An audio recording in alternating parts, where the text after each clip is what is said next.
Secretary General, Monsieur Juan Carlos Salazar, Hot Commissioner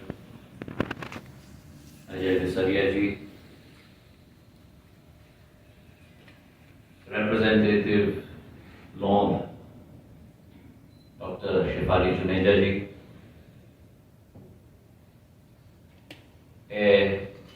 mes amis, bonsoir. C'est un plaisir qu'il soit ici au Canada.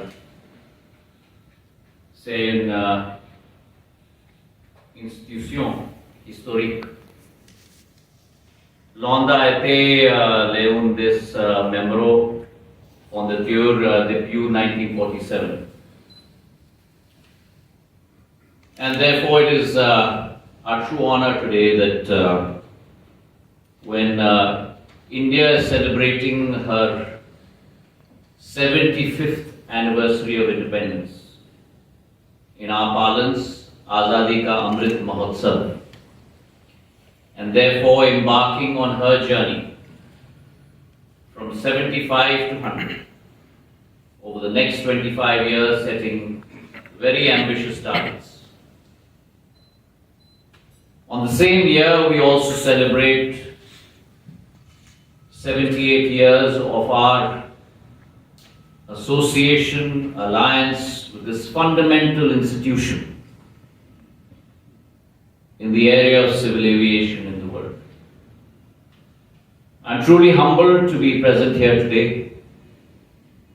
This is an institution that has traveled many a mile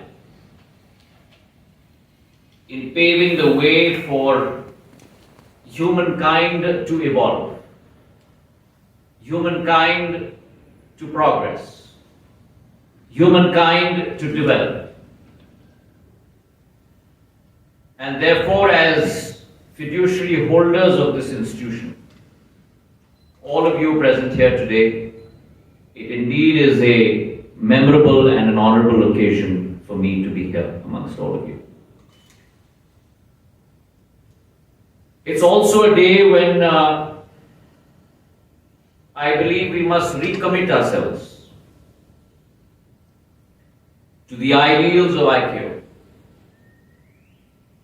sustainability, capacity building, respect for the environment, efficiency through digitization, economic development.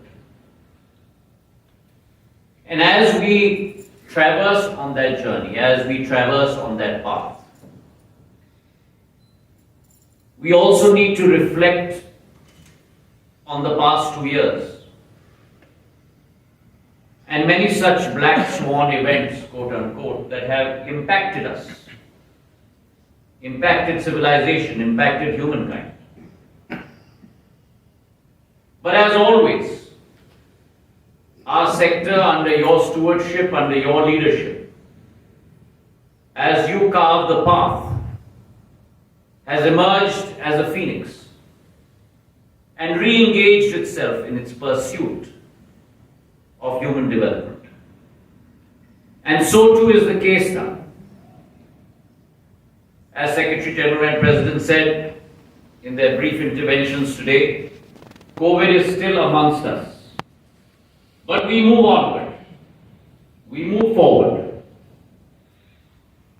And in that light, it pleases me to report to you that India is also well on her way on the path of recovery.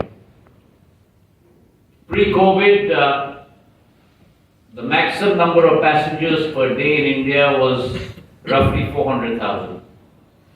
10 days ago, we touched the figure of 407,000.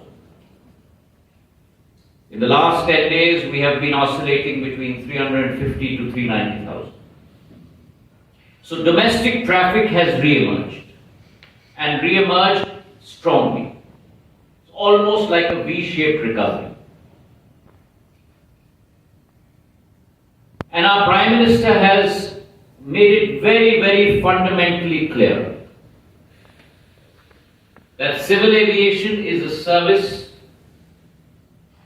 that must be egalitarian, must be available to all. And in the last 8 years of our government, the most fundamental step that we have taken is the democratization of civil aviation. The ability to allow and to present this value opportunity to every single citizen in India. Almost 17% of the world's population that is housed in my country, 1.4 billion people. It is under the Prime Minister's stewardship that India, that till 2014 had only 74 airports.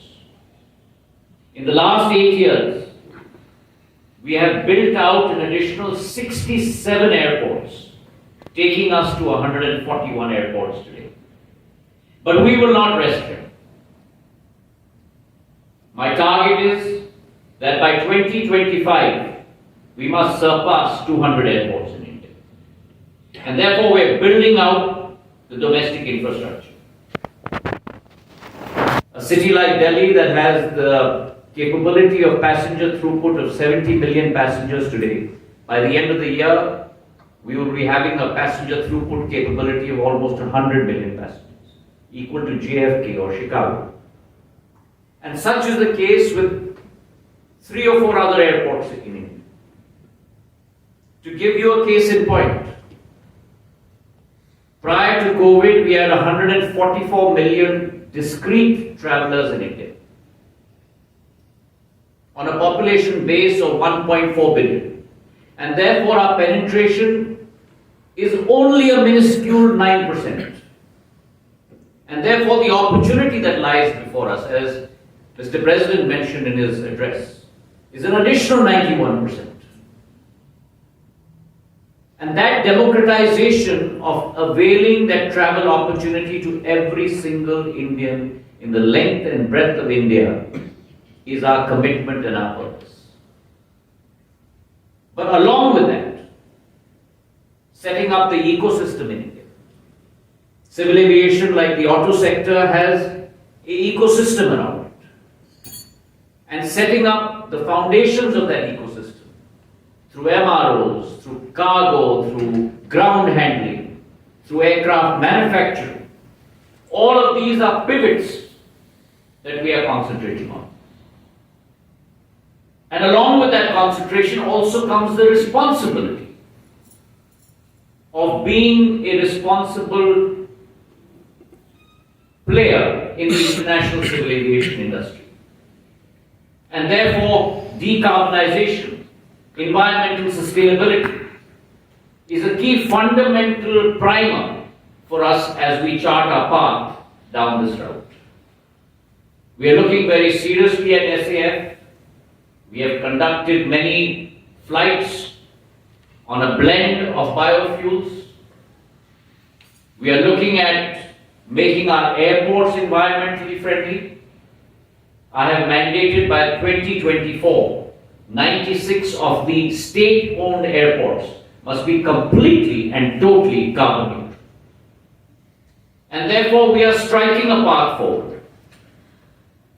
But whilst we do that, I think it's important to be able to understand as global citizens that along with environmental sustainability is also combined a point of equity and the ability to provide this service to every single citizen on our globe must be balanced with that priority of sustainability. And therefore the challenge before us is to balance those twin objectives that sometimes could be in conflict with each other. Combining and twinning availability with sustainability. And that's the path that we have to chart going forward. Because as equal citizens of the globe, every country and every citizen must shoulder his or her part of that responsibility. Whether you're a developed country or whether you're a developing country. And therefore, I would like to stress on that issue of balance, of twinning, of sustainability, along with availability. It indeed is a pleasure to be amongst all of you today, and I shall not come in between all of you and the wonderfully sumptuous meal that is about to be served. I always heed a good friend's advice, sometimes not as effectively as I should, but he once advised me that always remember, a politician's popularity is always inversely proportional to the length of his speech. Thank you very much.